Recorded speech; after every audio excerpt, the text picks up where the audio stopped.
Sierra Leone is last of 10, facing a lot of traffic to deal with onto the far turn. Boot to Cachet has made the top clear, leads at a length against the rail. Diddy a second by a head. Caitlin, Her Greatness, the leader. Caitlin, Her Greatness leads at a length and a half as they go to the far turn. Oversubscribed is second a half length. She feels pretty third to the inside. Pounces a wide fourth to the turn. War Campaign draws within a half length of the lead. Now matching strides. Kings Barnes moves up behind him on the outside. Epic Ride swings wide. Just a touch between horses. Doorknock has to shift lanes along with Sierra Leone. Boot to Cachet still has the lead. Didia, English Rose toward the inside. She feels pretty. Has the lead in the final furlong. Kings Barnes in front. Final furlong of the Ben Ally Stakes. Boot to Cachet, 25-1 upset under Frankie Dettori. Sierra Leone comes forward for the lead in deep stretch and wins the Toyota Bluegrass. She feels pretty. A dominating performance. And welcome in, everyone. Easy for me to say. It's day 7 of the Keeneland Spring Meet coming up on Saturday when we've got Jenny Wiley and Lexington Stakes dual features to talk about here on tonight's program. Glad you're alongside. We had a great day of racing today at Keeneland. Huge carryover in the pick six, more than 220,000 going in. They bet 1.2 million. I thought of 1 million would be about the right factor of what we would see in new money. $1.2 million bet into the pick six today. Paid off at $29,487 if you're able to pull it off. One of the big singles on the card was Carl Spackler for sure. He was a heavy favorite at 4-5 in the Grade 1 Maker's Mark Mile. He delivered a fantastic performance, one of the best races of his career, and we saw how good he could be here in the fall last year when he won the Keeneland Turf Mile. Dare I say it was even better today. If you missed it, here's the stretch run, the Maker's Mark Mile, Carl Spackler.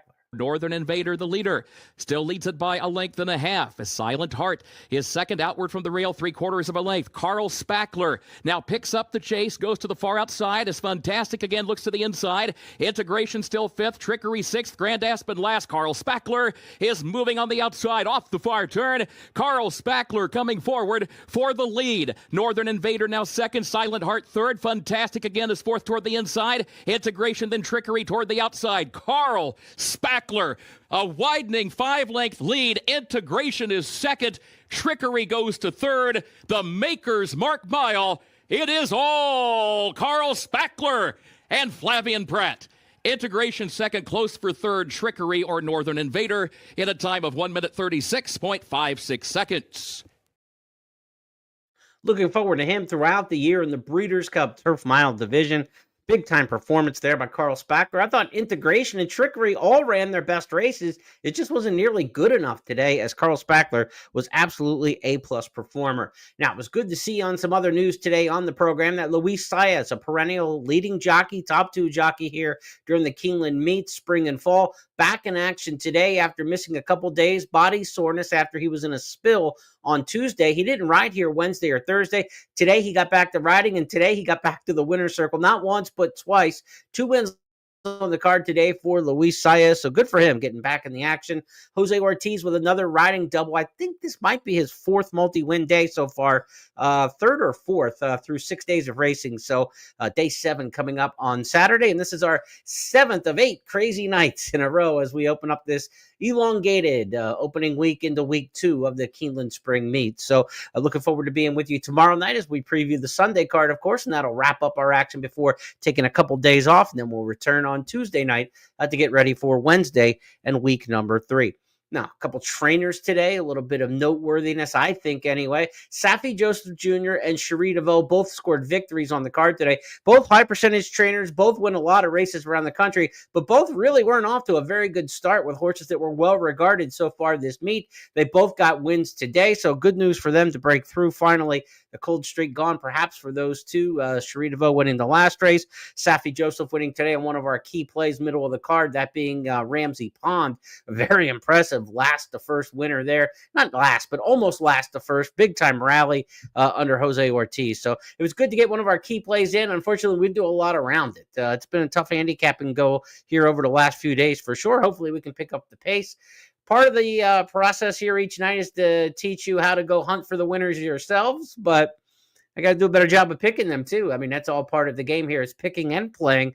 So we want to do a little bit better job in handicapping, and that starts tomorrow. So let's have a big Saturday. 11 race program, 1 o'clock first post time for Saturday's racing. A 57-degree forecast, sunny skies. Yes, sunny skies. That'll be nice to see.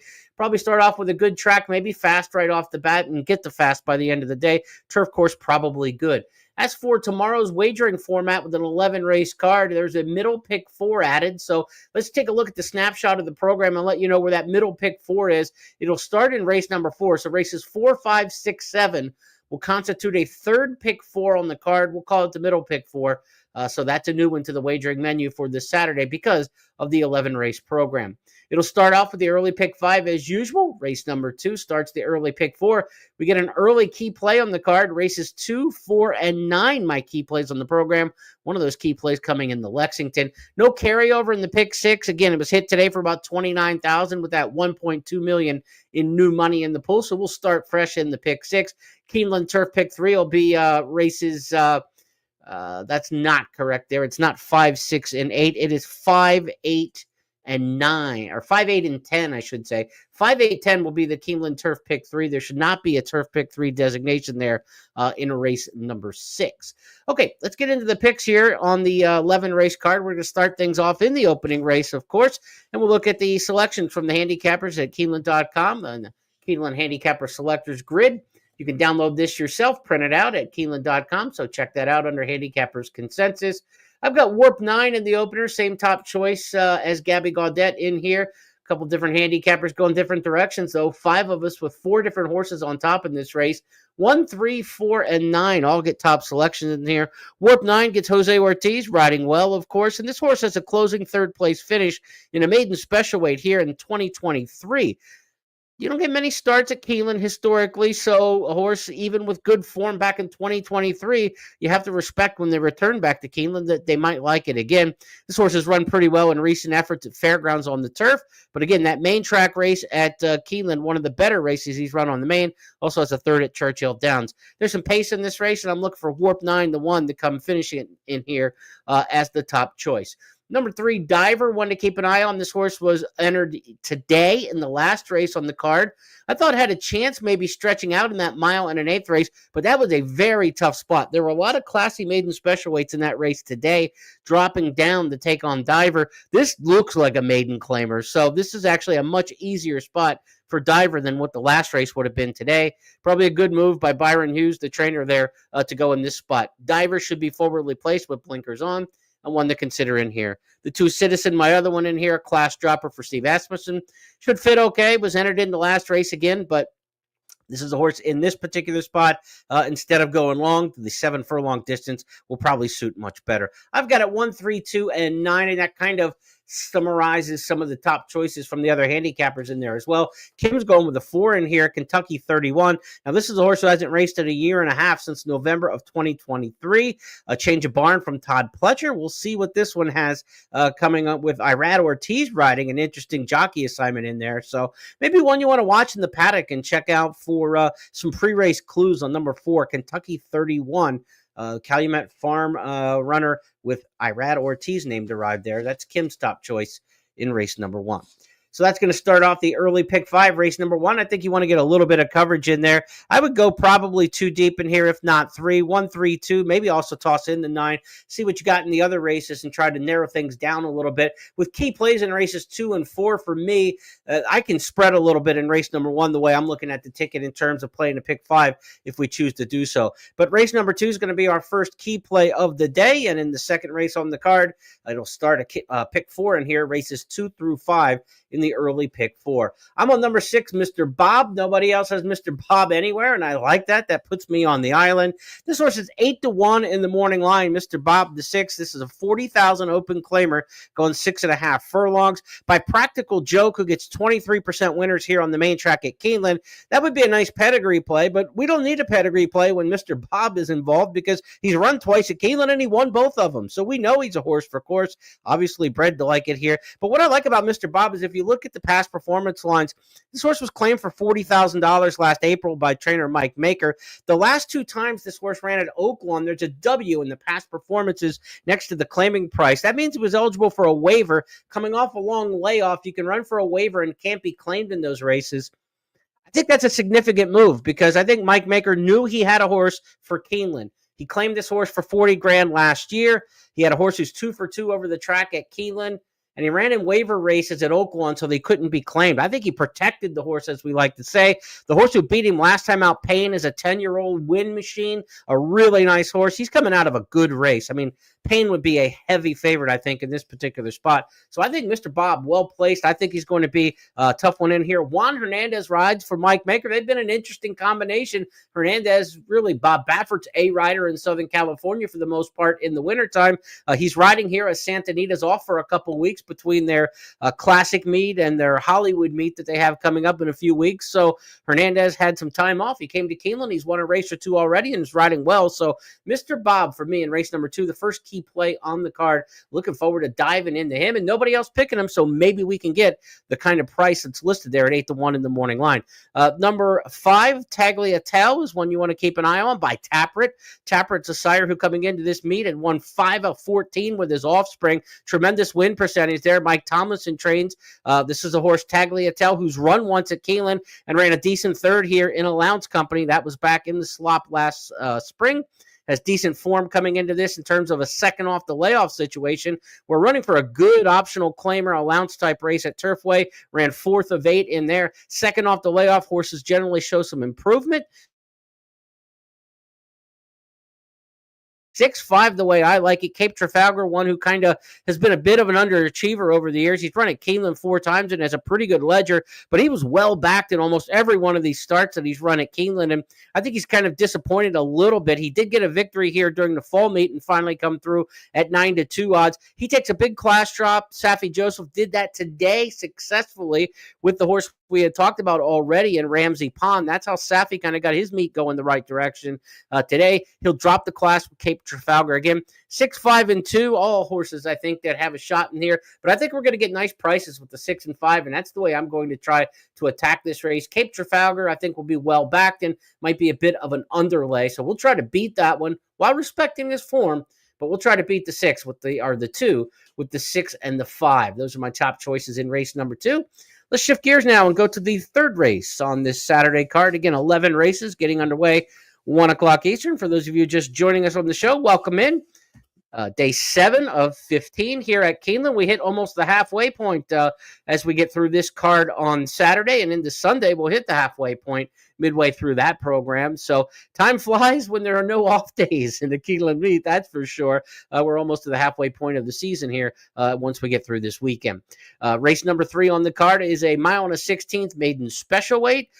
These are races where you can catch yourself a price. Maiden special weights on the turf going long this time of year. Favorites are only 15 for 72 in these races historically in spring meets. So you can beat these runners and you get a decent price. The average winner in these races, 6-1 odds. So good betting opportunity at race number 3. If you find a horse at a little bit of a price, don't be afraid to dive in at said price. Number 9, the Ravida is going to be my top choice.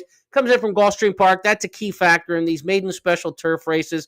Gulfstream performers have 29 wins in the 72 races we talked about. They win well over a third of them. No other circuits produce more than 11 winners. So Gulfstream well in advance of Fairgrounds when you're looking for these turf maiden special weight horses. And the Ravida, the 6, comes in from Gulfstream.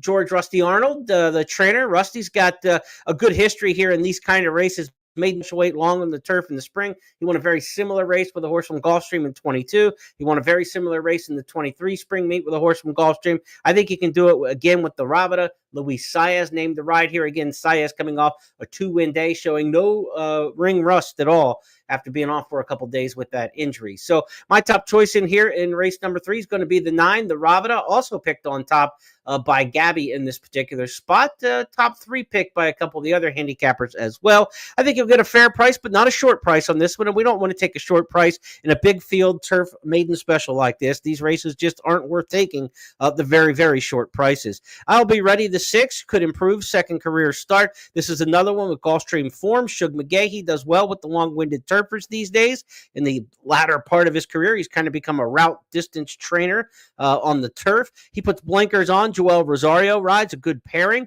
Paco Lopez rode this horse, I'll Be Ready, down in Florida. An interesting point there. Paco, to me, has always been much better on speed horses. When you think about your different jockeys, what do they do best? What are their styles?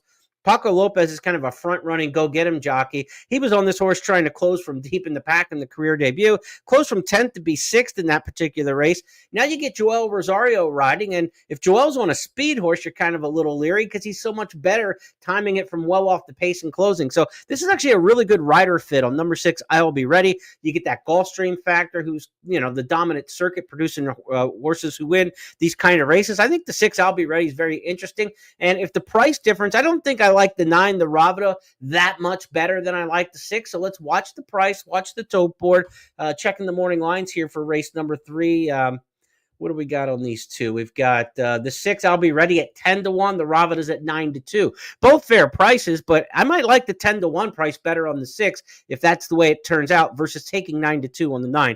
Certainly could use both of those. The 4, Shrewd Operator, is one who has one career start at the fairgrounds for Chris Block, a capable trainer here on the grass at Keeneland. What I like about the 4, Shrewd Operator by Justify's had a really nice run with turfers here at Keeneland. So the grass horses by Justify have done pretty well. A couple stakes winners amongst those as well. So Shrewd Operator, one to consider in here, that being the 4, and Shrewd Operator's 10-1 in the morning line. So fish around for a price. These are races, again, where the average winner is 6-1. Favorites are only 15 of 72. I mean, they're not even hitting 20, barely over 20%.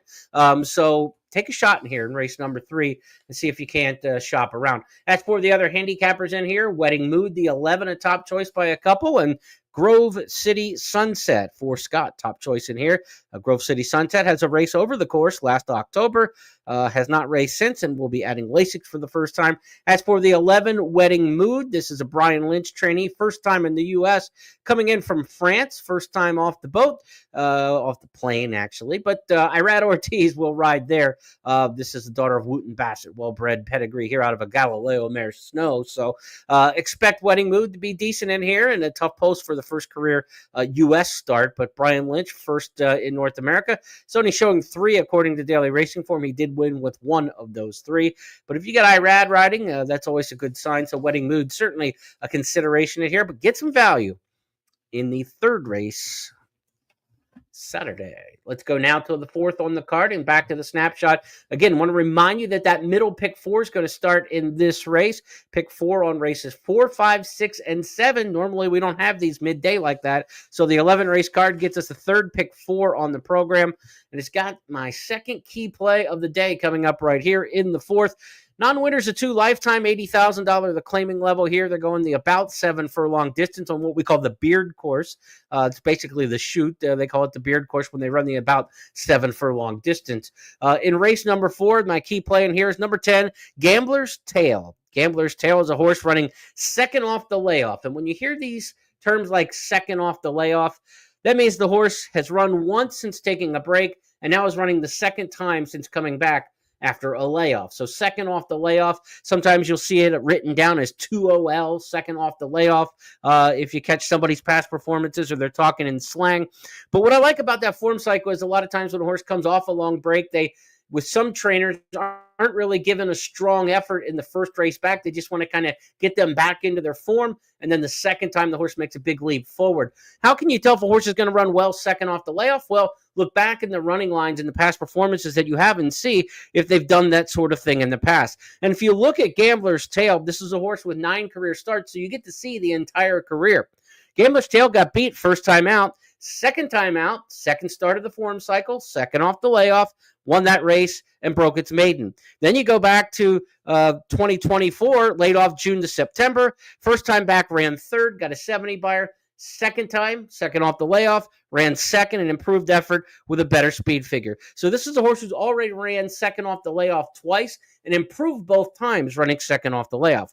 Well, the return race down at Oaklawn was against much tougher and a allowance group and split the field a little bit in there. Ran 6, beaten 10. A good group in that race, won by Red State. Second off the layoff. Now you get an equipment change. John Ortiz, the trainer, popped 2 nice winners on the card midweek this week. I want to say it was Wednesday. It might have been Thursday, but one of them was one of those horses that was like big balloons, $80, $90, $100 type horse. So John Ortiz has 2 winners already this week. Keep an eye on Gambler's Tale. Umberto Rispoli rides. Rispoli's got one of the favorites coming up in the stakes race later. In fact, we're going to hear from Umberto Rispoli on the show tonight that Tom Leach has an interview with him talking about his Mount Bullard coming up in the Lexington Stakes. But I like Gambler's Tale. I love this second off the layoff. And honestly, when I handicapped it this time, I didn't know that John Ortiz was going to be hot. He turned out to have some runners run pretty well this week. He's been having a rough year overall. So number 10, Gambler's Tale, I think we can get a fair price on that one. Morning line price is 8-1. So we've got some nice value plays throughout the card up and down the line. That will be my second key play on the program. Who else do the handicappers like in this race, and who else might we use with Gambler's Tale? Number 8, Tunisian Spring, top pick by Scott. I've got that one in my second spot. The one, Capers Hooley, is also in there. I think Speed from the Rail will take him as far as she can, or as far as he can. This is a horse who won a maiden special weight nicely down at Fairgrounds on the turf, so has a good classy win on the resume. Most of these horses have won in maiden special weight company, so in the non-winners of 2 lifetime, I'm trying to find the horse with the best maiden win. It's not so obvious in this race because you've got a lot of horses who have won maiden specials at various tracks around the country, but I've got it 10-8-1. Kim Nelson also going with the 10 Gambler's Tale in here, and she's got it 10-1-8, so we're kind of in the same we're in the same time zone here with Kim and I in race number 4. Gold Brick, the top choice for both Tom and Gabby. Gold Brick, the 3, turning back from 1 16th. Brett Calhoun trains this one. Has 1 win from 9 starts that came over a sloppy track at Oaklawn around 2 turns. Hasn't yet won around 1 turn. But Gold Brick certainly a top contender in here on past form, and the confidence of 2 of our handicappers going with Gold Brick. I've got it 10-8-1 though, and I'm all in on the 10 Gambler's Tale. I'm going to try to get this one. I do respect Tunisian Spring quite a bit though. This horse did win here over the track at Keeneland in maiden special weight company. It's Wesley Ward bringing one back off the layoff with Jose Ortiz. Strong, jockey and strong trainer in there. Bullet workout for the return. So the 8 could definitely be part of this, but I'm heavy on the 10. But if you're playing multi-race wagers, you could definitely talk me into using the 10 and the 8 in this particular spot. But I'm going with Gambler's Tale. I want to get this horse first. I want to get this horse on top in tries and supers. We've got a big field of 11 to work with. Try to work in some other prices underneath, but 10 with the 8-1 with all, 10 with all with the 1-8, and maybe try to get a little big number bingo underneath this horse who's 8-1. No matter what, if you're playing a horse that's 8-1 and you're playing in the gimmicks, make sure you get some money on the win end. You don't want to let nice prices go. Who are going to cash and score for you. 5-1 or less, I don't mind playing the exotics and letting a horse go. If I've got a horse I like at 4-1 and I really want to attack, and I'll go after tries and supers and try to take advantage of the big field size and the potential returns, I'll pass up a 4-1 winner, 5-1 winner, right around there. But you start getting up in that 8-10-1 range, you want to make sure you get some win money on those kind, because when you're right, you got to get paid. And look, if you cash the win bet, you might cash the try too, right? I mean, so you can do both, and you can certainly cash the win bet and not hit the try. So you might end up still making money that way. But again, don't pass up a nice priced horse. We've got 8-1 in there. I would definitely get some win money on Gambler's Tale on race number 4. Let's go to the 5th race next up on the program. This will be the start of the Keeneland Turf Pick 3. Again, Keeneland Turf Pick 3 will be races 5, 8, and 10. Again, disregard that in the 6th race. I made a graphical error there in creating the graphic. So race number 6, there is no Keeneland Turf Pick 3. It is here in race number 5. Turf Milers here, and we are going a mile on the grass in entry-level allowance company, and allowance races on the turf this time of year. And turf miles, there's really 2 things you're looking for. Horses from Gulfstream dominate the turf allowance races typically, and the turf miles here at Keeneland, you're looking a lot of times for horses making their first start of the year. Horses off the comeback do extremely well in here. So you're either looking for Gulfstream or you're looking for a horse on a big break in here. And so far this meet, we've had 4 races on the turf going long that weren't stakes races, either maiden specials or allowance races.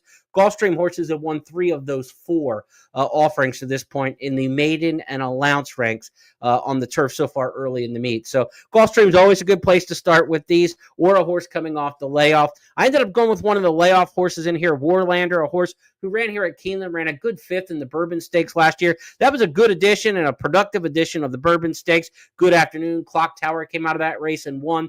So I think Steve Asmussen's got one here under Joel Rosario. That's a good pairing with the rider. I think he's going to finish strong. Outside draw, they're probably going to drop back and make one big run with them. I expect the 11 Warlander to be effective here in race number 5. But you want to mix in certainly some of these Gulfstream horses as well. The 9 Assertiveness for Todd Pletcher coming off a win from a really difficult post position. He was in the 12 hole last time out at Gulfstream and won from that far outside draw. That was the first start since Saratoga for that runner. So well-bred Assertiveness out of Isabella Sings. Really nice pedigree there for Assertiveness by Into Mischief. So you got to respect that one. The 7 Macero's a long shot, or not a long shot, a long layoff type on the comeback. Hasn't run since Churchill in the fall. Ran a good race on the turf at Churchill. Was here in the Breeders' Futurity when East Avenue ran away and won easily that day, but split the field, ran a better than it looks 5th.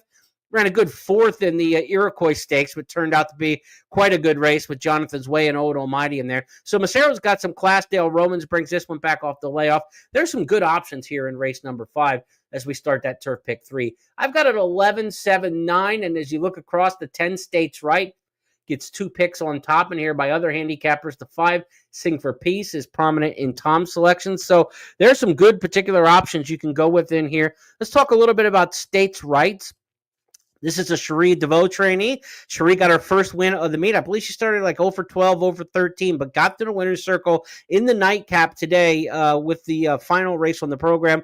And I want to say the horse was right around 10, 11 bucks, a 9-2 type price when Cherie got her victory. States Rights is a horse who did win over the turf course here in a mile race in Maiden Special Weight Company back in October. So back here where you belong, entry-level allowance, placed right and placed properly, but a beaten favorite in the last 2 at even money and 4 to 5 down at Fairgrounds this winter.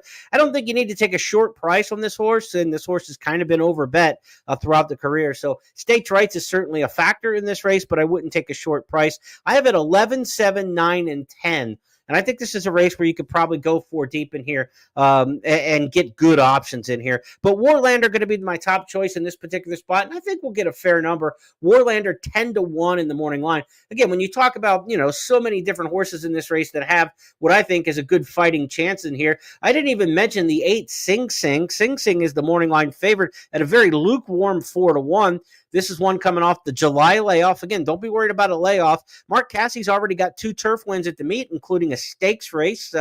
So his horses are running well, especially on the grass. He gets Irad aboard. The 8 Sing Sing one you can consider. If you're playing multi-race wagers today, and again, as we go back and take a look at what race number 5 is going to mean in terms of the different multi-race wagers. Let's get that to stay up there. There we go.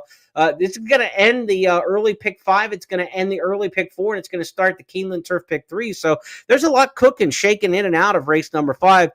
This isn't a race where I have a strong opinion on, but we have a nice price horse that we like some in Warlander. But you want to get coverage in this race, bottom line. Lean to the Gulfstream horses, lean to the layoff horses, but that's going to give you a pretty good number to still consider amongst that big capacity field there in race number 5. Let's go to the 6th race here as the pick 6 starts on an 11 race card. Pick 6 races 6 through 11.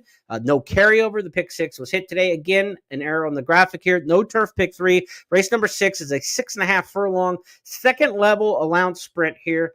And so we've got a good-looking group. This could be a stakes caliber group, and in a lot of cases it is. I've got a horse on top in here, Discreet Mischief, who was really strong here last April. Won by 8 1/4 lengths. And again, we talk about these form cycles, second off the layoff.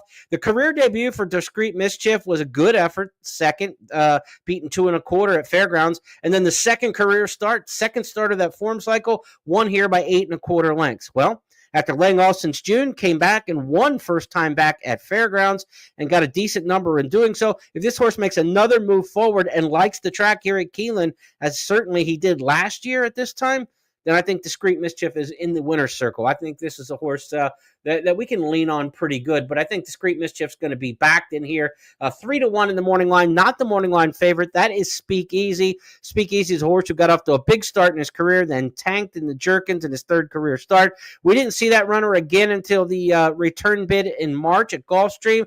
A little bit disappointing. Against a decent rival in Caramel Chip and running second that day at 4 to 5. Speakeasy will try to bounce back under Irad Ortiz.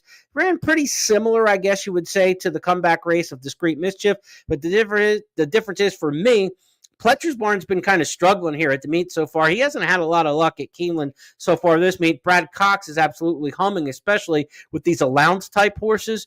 Manny Franco rides. Give me the 4 in here. Discreet Mischief as the top choice. 4 over the 3. It's chalky in that respect. If you're looking for some others to throw in there, maybe the 5 Harrodsburg can get you a little bit of a price at 6-1 on the bottom side of some tries and supers. Scott's got the 5 Harrodsburg on top. But 3 and 4 are dominating the picks in here as you look across the way. This is a spot in race number 6, whether you're playing the pick 6 or that middle pick 5, right? I mean, we got to spread a lot in race number 5. If you're playing that middle pick 4, I should say. I think I called it a pick 5 a second ago. But the middle pick 4 there, that's races 4, 5, 6, and 7. This is a spot for me to single. I would single Discreet Mischief. But if you want to go too deep with Speakeasy, I could see that case being made. And with those two, Speakeasy's probably going to show speed. Discreet Mischief's probably going to close a little bit. So you get that right kind of pace scenario where no matter which way the race shapes up for, one of your two would probably get the better of the shake. So that's race number 6. Let's move on to the 7th race on this card for Saturday. The late pick 5 starts here on races 7 through 11. This is a maiden special weight, 6.5 furlongs. And we talked about Brad Cox having a pretty good meet. There's been 6 dirt maiden special weights this meet. Brad Cox has won 4 of the 6 dirt maiden special weights so far this meet for older horses, not counting the 2-year-old baby dashes as maiden specials. So Cox has had horses with conditions, as they like to say. You know, when a trainer says, can I win a meet title? They say, how many horses do I have with conditions? Can you break your maiden? Can you break your non-winners at 2? Your A other than? Because those are the most common races in the condition book. Brad Cox has had maidens who are ready to run and ready to win at this meet, and that's why he's probably going to be a runaway winner with the trainer's title this spring.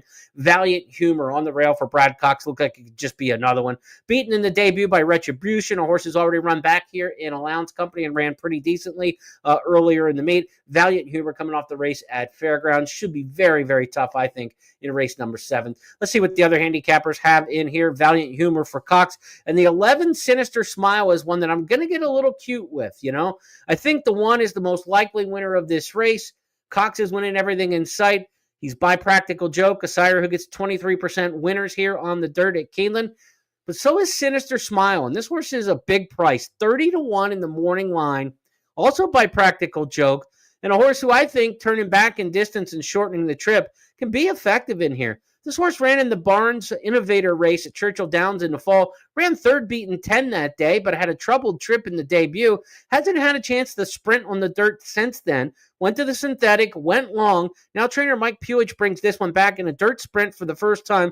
Barnes went on and ran 2nd in the San Vicente. A very good look at he won the San Vicente. And then was defeated in the San Felipe when going long, but a very good sprinter. Innovator, a really good sprinter and middle distance horse for D. Wayne Lucas throughout the winter. He's kind of, fallen off as terms of being a Derby-type contender, but he was a nice horse for a time in these kind of races. So that was a good effort by Sinister Smile, and I think maybe, just maybe, at 30-1 in the morning line, this is one to take a little bit of a shot with. But I think the 1, Valiant Humor, is going to be very tough in here. But the difference in price, Valiant Humor, 7-2, lukewarm morning line favorite. And we get 30-1 on Sinister Smile. So 11-1, the top 2 in here for me. The 6, Bourbon Flight, comes out of a race, finishing 4th last time out. Bourbon Flight is 20-1 in the morning line. That 4th place effort last time was 9 lengths behind Disruptor. And then the runner-up in there, Shangri-La Road, has already come back to win at this meet. Ian Wilkes' horses are running good at the stand right now. You get Joel Rosario riding. There's no reason why the 6 Bourbon Flight can't do a little bit of damage in this race. This is a race where there's some good options at some nice prices. I got 30-1 on top. I absolutely trust the 1. I think the 1's going to run a good race. The 6 Bourbon Flight then gives you a second price play. But as you look around at the other handicappers, we're all over the board in this spot. The 12, the 11, another 12, a 2. A lot of different options in here. Modus Bestia picked on top. The 12 horse in here for Scott and also for Gabby. This is one coming in from Southern California. Faced a couple Baffords, San Saba and Voldemort. 2nd in the debut, going short. Then went long. That didn't work out too well. Richie Baltus brings this one in with a good work. I could see the 12 being a factor in here for sure. Raylu Gutierrez aboard. I think he's won a couple at the meet so far. But Modus Bestia from the outside post, we'll have to try to hustle right out of the gate, and I would think that California Speed would certainly be able to do so. The 11 Sinister Smile, I expect that one to drop back and try to make a run. Not the best scenario to try to win from off the pace, going 6.5. You typically want to be up closer than what Sinister Smile will be. But if you're going to be 30-1, then you'll take some of those chances, right? You don't take a short-priced horse. Like, I wouldn't want a deep closer going 6.5 here at Keeneland at 3-1. You know, that's kind of like no value, and you're trying to buck the system. If you're trying to buck the system, you try to get paid to buck the system, and that's what we could get with Sinister Smile. But not a huge investment here. I'm not going to be betting with both hands or anything like that, but I think it's a chance for a decent price. And look, if we trust the one, maybe we can use like 111 and then some other horses in the try, and then we can use, the 111 first and second, first and third, and try to work some of the other logical and talented type horses into this race in race number 7. So looking forward to seeing this one, and we got another price chance here. Looking forward to trying to pop a couple prices. There have been some big ones this week at Keeneland. This drying out racetrack has produced some weird results and funky results, and maybe we can catch one of them. Maybe it'll happen in the 7th race. Let's go ahead now to the 8th race on the card for Saturday's action. And the 8th race is the second leg of the Keeneland Turf Pick 3. It also starts the late Pick 4. This is the race for first level allowance runners, 1 mile and 1/16 the distance here. We've got some shippers from overseas, the 8 Bessie Abbott, the 11 Al Jafara, the 5 Burning Pine. This is a race that's going to be difficult for people to separate some of these foreign horses in here. I kind of defaulted to all 3 of them as my top choices in here, 8, 11, and 5. And there's some love for those runners around the way, as well as the 2, Always Forever for Brad Cox. The one thing about Always Forever that I took a stand against, this horse has run 3 times, 49 and change, 48, 115 for 6 furlongs, 114. Terribly easy paces. I mean, and you're sitting like a length and a half, 2 lengths off of them. Hopefully the pace isn't quite that easy again. I'm not quite sure that we've got a ton of speed in this race, but Eumonia, the 10, can run a little bit early. Hopefully we can get another horse or 2 to put up at least some honest fractions, but Always Forever, I think, has had it really easy in those starts, so I think the horse might be a little bit of an underlay. I'm going to take my chances with the foreigners in here. Bessie Abbott, Mark Casse, like we said, has already got 2 wins at the meet. This horse has a bullet drill down at Palm Meadows, a nice 58-4 breeze. You get Jose Ortiz riding, who's riding so well at the meet. So I went with the 8 horse in this particular spot, Bessie Abbott. The 11 Al Jafara was a horse who was entered today on the also eligible list. Didn't get into race number 5. Comes back in this spot here. Similar kind of race, first level allowance. French import, Chad Brown, Flavian Pratt, a lot to like there. Of course, Brown and Pratt, as you already saw in the highlights at the top of the show, won today's big turf mile, the Maker's Mark Mile. So a lot to like about that one. Wesley Ward has a Nyquist filly, Burning Pine, first time back in the U.S. We saw this horse at Keeneland in the spring last year. Burning Pine win one of the baby dashes on the dirt. I don't know how this one's going to handle 1 mile and 1/16 on the turf, but it's an interesting placement. There's plenty of pedigree to go a little bit longer.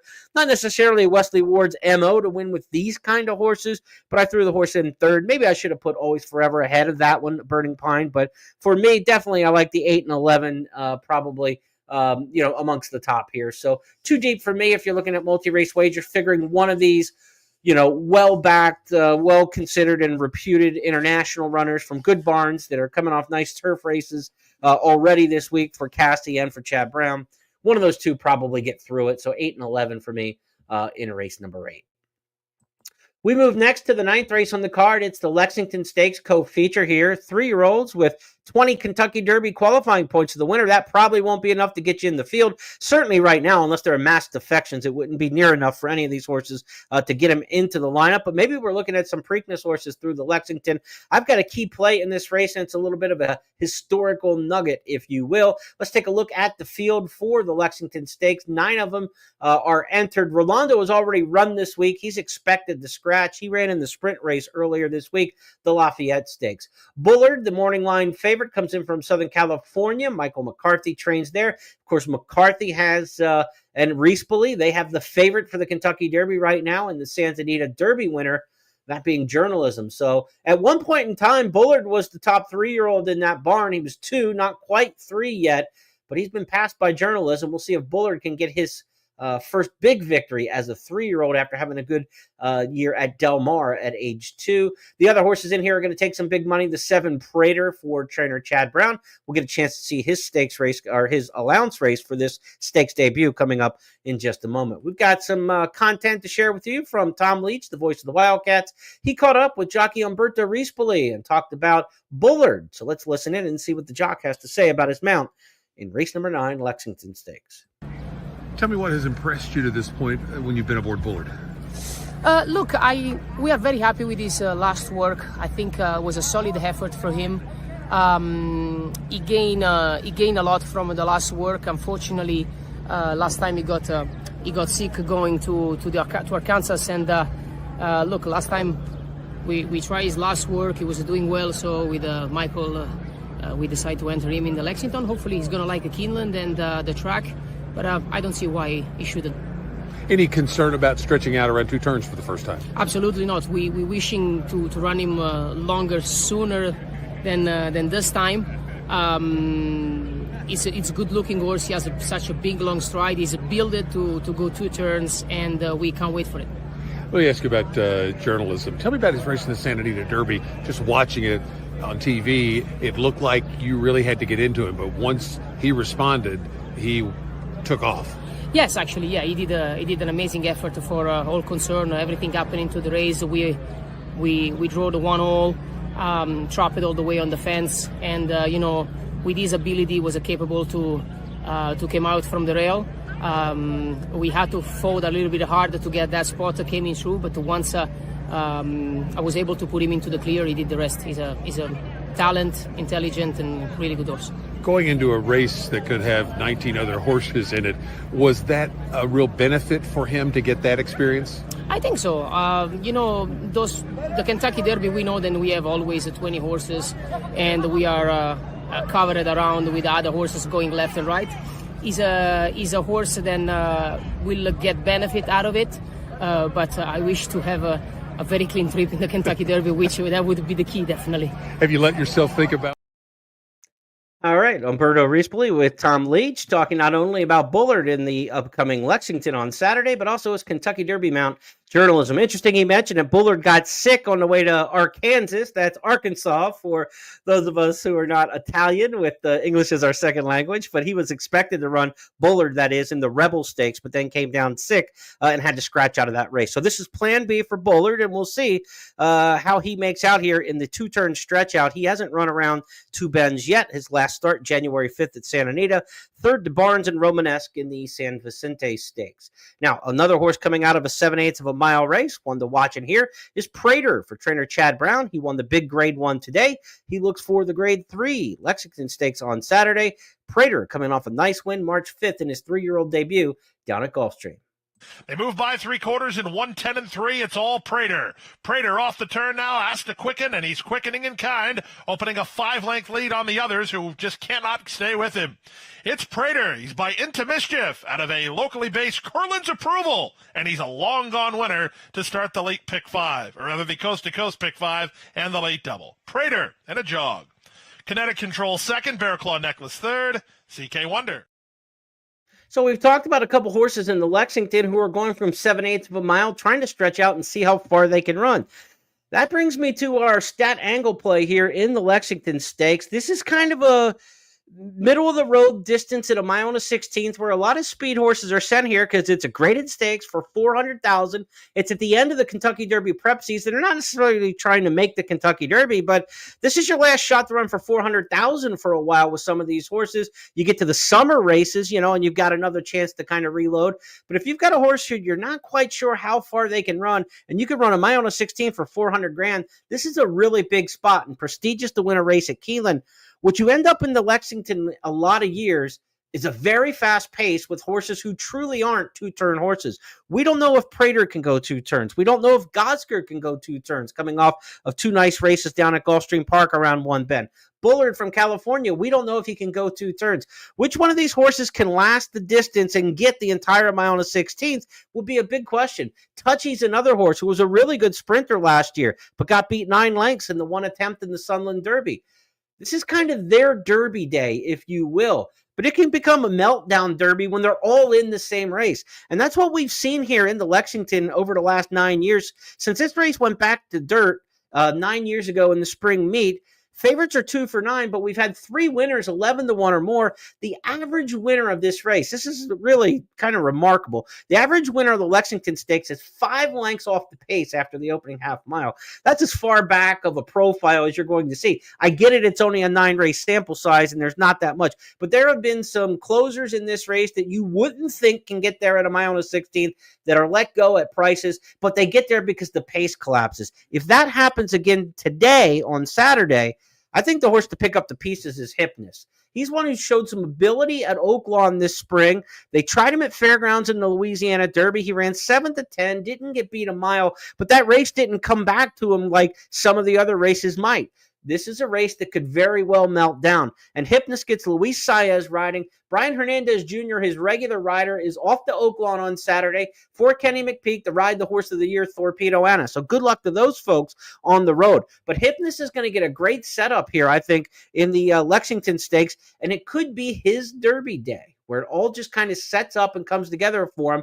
And we've seen that happen in this race over the years before. So I'm going with Hypnus on top here in the Lexington Stakes, and it's going to be one of my key plays on the card. I'm going in for him. Tom's got Hypnus picked second behind Bullard, but Bullard gets 2 top choices, 3 top choices. In fact, Prater the other. I'm tossing Bullard altogether. I think of the one-turn horses, I prefer Prater to Bullard, and even Gosger, the horse coming out of the races in Florida. Brendan Walsh trains there. The Floridians have run really well in the 3-year-old ranks, moving around the country. I expect Gosger to do some good things in here. By Nyquist, the horse who should obviously like Keeneland with the footing. Nyquist, a 21% winner here on the dirt with his offspring over the past several years. So Gosger's a factor in here. Give me the 8 on top with those other 2 horses, the 6 and the 7 underneath. So I'm playing 8-7, 8-6 exactas, and then 6-7 over the 8. So I'm going to get the 8 first or second. They call that a key box. If you're not familiar with some of the wagering jargon, we're going to key box the 8 with the 6-7. So if the 8 runs first or second and the 6-7's the other runner in there, we're going to connect the exacta in here. And I think we'll be doing so without the favorite involved, because I think 3 Bullard will end up the favorite at post time, but Prater may go favored too. This will be tight. I'm not sure if the betting public won't go to Prater in here, Pratt and Chad Brown. I would say maybe the 7 slight favored, but the 3 is certainly going to take a ton of action and be no worse, I think, than the second pick in here. But I'm excited about the possibilities with Hypnus in here. I'm going to take a good shot on him on a pace play, on a historical angles play. Race number 8, the Lexington Stakes, one of my 3 key plays on the card in the third and final of those. To race number 10, we go. The Jenny Wiley Stakes next up. The Turf Pick 3 wraps up in this one. The Jenny Wiley Stakes, Grade 1, $650,000 person here for the fillies and mares. It's kind of a sister race a little bit. We saw the boys on Friday with Carl Spackler winning the Maker's Mark Mile. They go a mile and a 16th here for the fillies in the Jenny Wiley, the traditional Week 2 Saturday feature of the Keeneland Spring Meet. Jenny Wiley has a field of 9 drawn in here, and there's not a lot of fluff. There are some horses coming in from overseas that we don't know a lot about. Excellent Truth, Choisia, and Jabara. We've got 3 of them from overseas.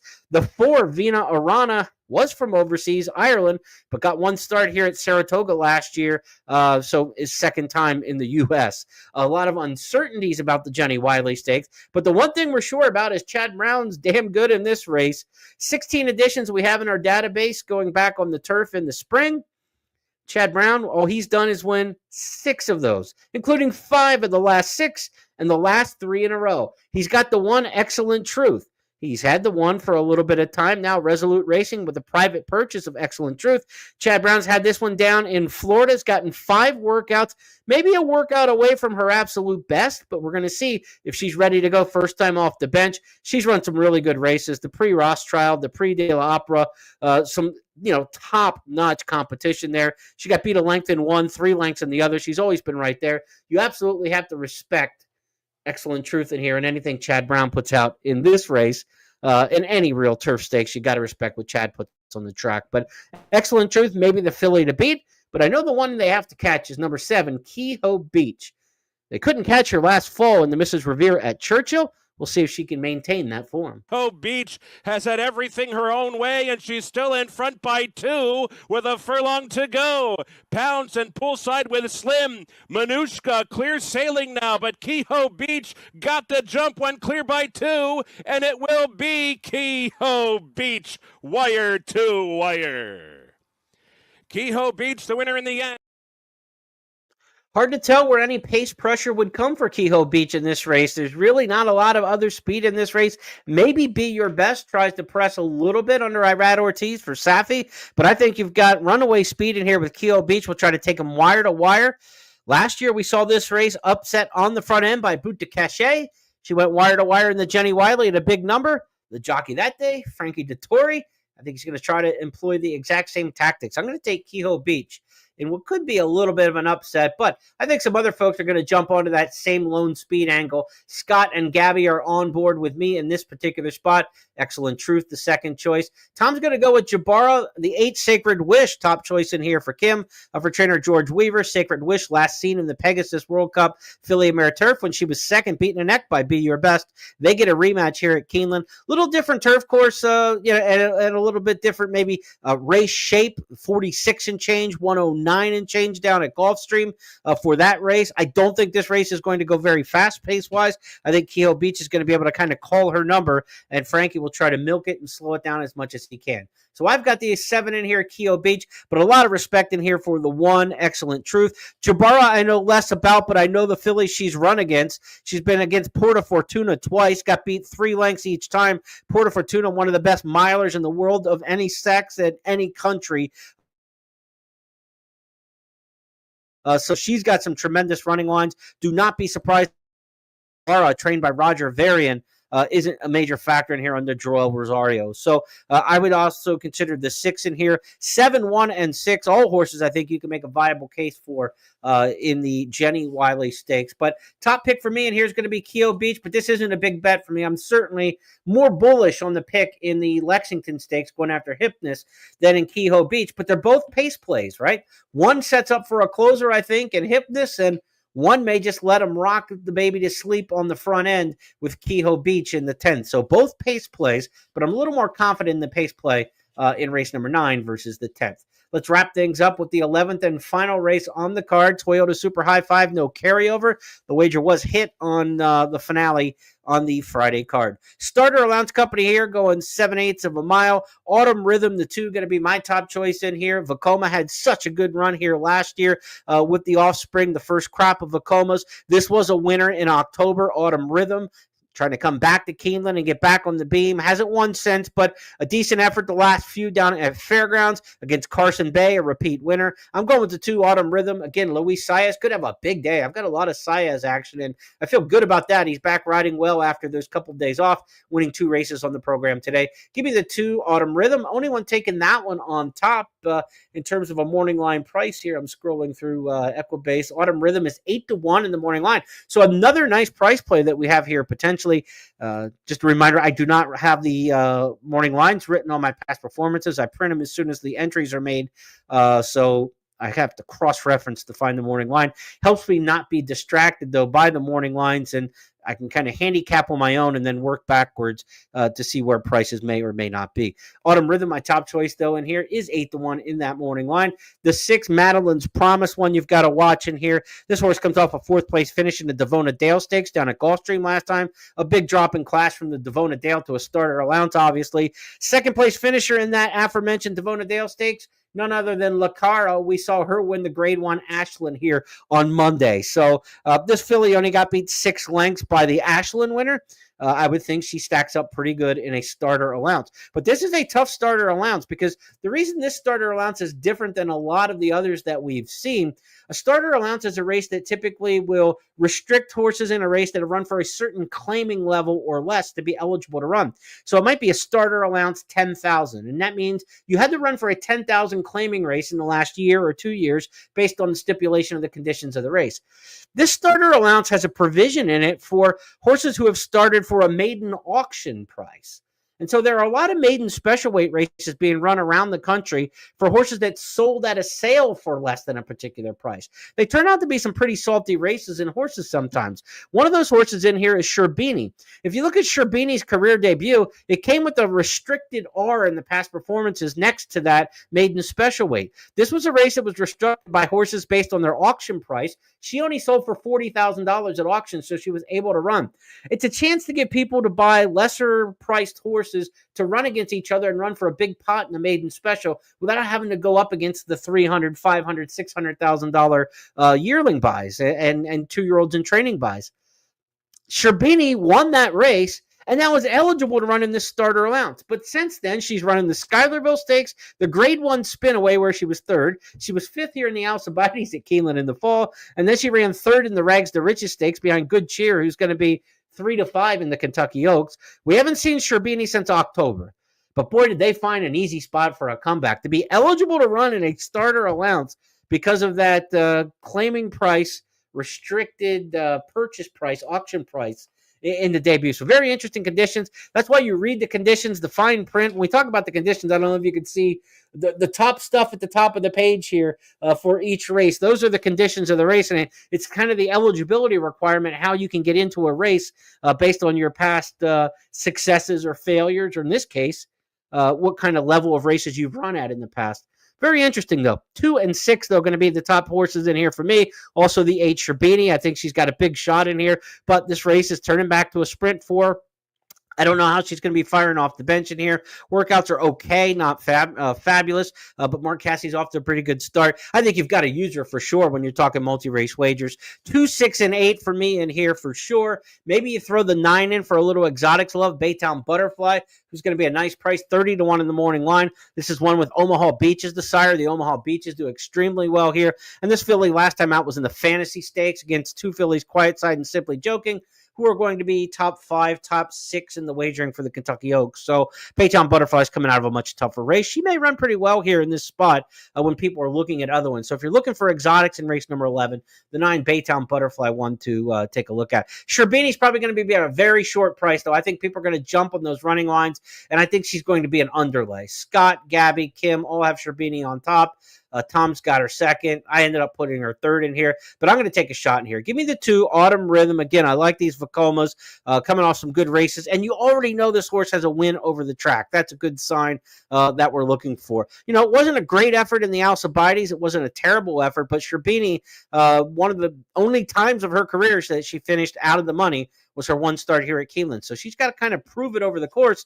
Why do you want to make somebody prove it, over the course at 4-5 or even money when you can get a better price on someone else? 3-2 in the morning line on Sherbini. We don't know if she likes the course. 8-1 on the morning line on Autumn Rhythm, who we know likes the course. So I'll take that and take my shot there with Luis Saez getting going from the inside here. Not a lot of speed from the 1, the 3, 4, 5. So the 2 Autumn Rhythm might come, out there a little bit better than some of the past running lines and get right up into the mix of the race. That's going to wrap up our handicapping for this Saturday card. We've got one more night on the 8 Crazy Nights tour coming up tomorrow night when we'll preview the Sunday card. Sunday card features Turf Sprint, the Giants Causeway. Talented turf sprinter coming in there. Paco Lopez coming in the ride as well. So we'll take a look at that card for you tomorrow night, 8:30 Eastern. Between now and then, be sure to check us out tomorrow morning. We'll have an update about an hour before post. We'll come on social media here on the X feed, on Twitter with at Keeneland Racing and a Horse Player Now with a daily update. Also, catch our morning updates in your email inbox with Substack, the free publishing service Substack. You can join my Substack there, jeremyplonk.substack.com, and I'll send you updated picks tomorrow morning with all my full card analysis and latest information and news as I do each and every race morning before the races at Keeneland. Also, you get other information from around the country. As you might have noticed today, we dropped the Countdown to the Crown weekly scouting report that we've been doing for the past 20 years, and you get that sent to your email inbox each and every week. You can also catch that at countdowntothecrown.com. More in-depth analysis there on the race at Keeneland for tomorrow, the Lexington Stakes, big recaps of all the major Derby preps last week. So sign up for Substack. You can get that or go to countdowntothecrown.com and pick up a copy of the Countdown to the Crown scouting report for this week. I'll be back tomorrow morning. Until then, have a great night, everybody, and good luck on Saturday. Sunny sky. Should be a great day of racing at Keeneland. We'll see you then.